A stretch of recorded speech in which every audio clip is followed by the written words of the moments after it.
we've just only begun as far as getting into the classic stuff. We haven't even touched the faster stuff. We're still breaking we've already mid-tempo joints. Yeah. Like but 100 BPMs you don't see them very often anymore. They need more of that. Yeah, word. Now on this new main source joint, I got a few quick joints. Right, yeah, the intro. Definitely. So back. The name of the new album is Main Source, and Large Pro's newest project. Give us a call, 773-508-9589, 508 WLUW. Let us know if you got a question for Extra P. Let us know. We'll try to relay that to him. This is definitely one of our favorite moments and interviews, definitely in recent years. So we'll try our best to communicate the best as we can with one of the true legends in the game right now. Now, we had talked a lot about the past and stuff, like when you kind of first braked into the game, but nowadays you have a situation where it's clearly not, it's not in the same environment that it used to be. Do you feel like it's something to fight to get back to that, or is it good for hip-hop to kind of, I guess, fall out the limelight for a while and kind of gather itself again? Yeah, definitely, man. I mean, now, man, it's like we're dealing with different genres, though. I mean, there's hip-hop, there's that boom, bap, hip-hop, and then there's crunk. It's like metal and death metal and rock, and, it's just we dealing with different genres. But, if it was just boom, bap, hip-hop, forever, man, it was like, I don't know, man. I don't know how that would be, man. So I'm glad, some of the slower tempo stuff is, hot right now. I mean, all that is, earlier boom, bap, 808 stuff that we used to do back in the days, you know what I'm saying? But it's cool, man. Everybody got to live, man. Everybody got to eat. So that's a good thing, man. I like to see, some of the stuff is real nice, man. I listen to it, I'm like, yo, all right, that's right right there, and I live with that, and, you know what I'm saying? So it's all good, definitely. Now, you've worked, like we talked about before, you work with some of the legends of the game, some of the greatest MCs ever, and some of the more relevant cats ever, Nas, Busta, Q-Tip, Ray and Ghost. The list goes on and on. Deep, yeah. Of course. Oh, we can't even get into that right now. Jumping off Mobb Deep's career as well. But who haven't you worked with yet that you possibly like to work with in the future? Surprisingly, man, a dude like Nelly. Okay. I could lace Nelly up. I could lace Lil Bow Wow. I could lace, of course, Jadakiss the Locks. I did get to work with Styles. Just talking about Locks. About Nelly and Bow Wow and stuff like that. Is it just the producer in you that knows you can make them sound so much better than they? Okay. Exactly. Yeah, I know. Nah. Because I could hear somebody and hear their potential. Yo, I know if he got the right beat.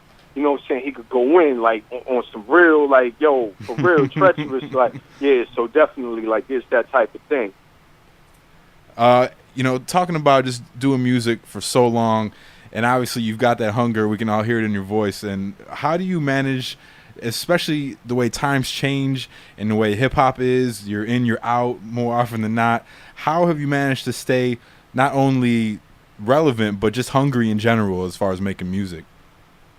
Oh, well, you got to deal with the street, man. You got to deal with the streets, man. Once you get wrapped up in all this industrialized, and all of that industrialization and all of that, man, that's when you lose it, man. It's like when you still dealing with the streets, still walking the streets, still, you jump on the train or whatever, you know what I'm saying? Still going downtown, going uptown and all of that. You know what I'm saying? It's like, yo, you see, nothing's changed. It's just, what the radio stations are willing to play, these corporate, people and all of that. But, everything's still the same in the streets, man. You still got your graffiti. You still got your breaking, and all of that, man. I could go up to the Bronx. I could go up to Crotona, man, and there'll be a jam. They'll be cutting beats up and all of that, man. So it's all, you got to stay.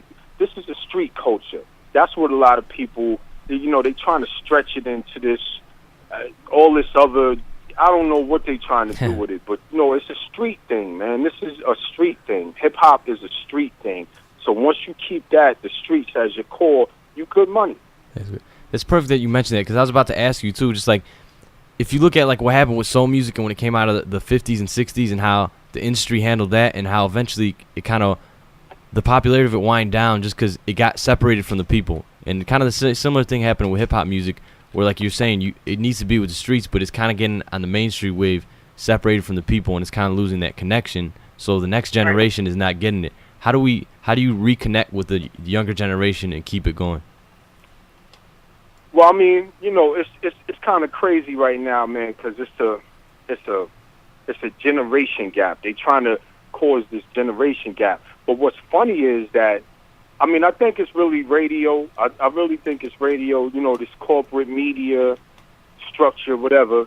You know, but I've never played a joint like I deal with children, young kids, teenagers, all of that. I'll play them joints like, yo, bust this, you know, and they like, oh, that's kind of hot right there. Like, so, I mean, they're just not getting it. You know, they're just not getting it. You know, it's different types of people. You know, that's what I'm seeing when you boil it all down. There are different types of people, and that's all it is. It's like some people are going to dig. Some people are going to say, nah, I don't want to take what they're feeding me. I'm going to look somewhere else, you know, and see what's good, see what's really good with it. And then there are people that are just going to sit there and take whatever they being fed and say, all right, well, this is what's real, you know. It just boils down to the type of people, man. But I know, you know, whenever they really put that real fire, you know, out there, man, for real, man, it's never denied, man. You can't deny that real fire, man, for real. Large Pro, we appreciate it so much. You have no idea. Like I say to so many guests that we have on here, the premieres, when we had Pete Rock on early this summer, you're just like the essence of what we do here with this independent community radio, and we appreciate you spending time with us as always. Yes, it's myspace.com/thelargeprofessor. Hit him up, and when that album Main Source drops in stores, wherever fine records are sold, make sure to check for that. Best of luck with the album, and we'll hope to talk to you soon. And we're gonna talk with Ed OG later on the show, so maybe we can get you guys on a joint. Man. Oh man! So that dude right now on the mic is crazy. Yeah. Man. Edo is crazy. He's on another the mic. veteran that's still relevant in the game, man. Yeah, A lot of these sure, young cats man. sleep, but like I said, we appreciate it. Best of luck with the album. We're gonna get into more of the tribute, and we appreciate it, man. Yo, I appreciate it too. Thank you. Peace.